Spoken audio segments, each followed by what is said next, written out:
সবাই তো পেয়েছেন, পাশে পাশে আছে না প্যাকেট।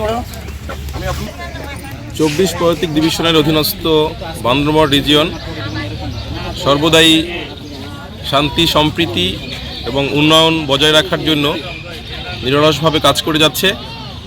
এরই ধারাবাহিকতায় আগামী মাহে রমজান উপলক্ষে আমাদের বান্দরবান রিজিয়ন কমান্ডার কর্তৃক বান্দরবান এর আওতাভুক্ত গরিব, অসহায় এবং দুস্থ জনগণের মাঝে ইফতার সামগ্রী বিতরণ করবেন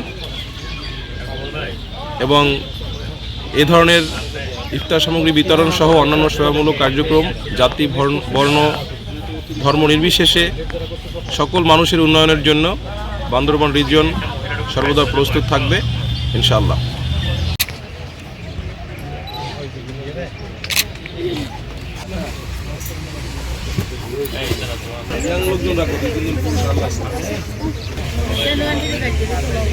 হুম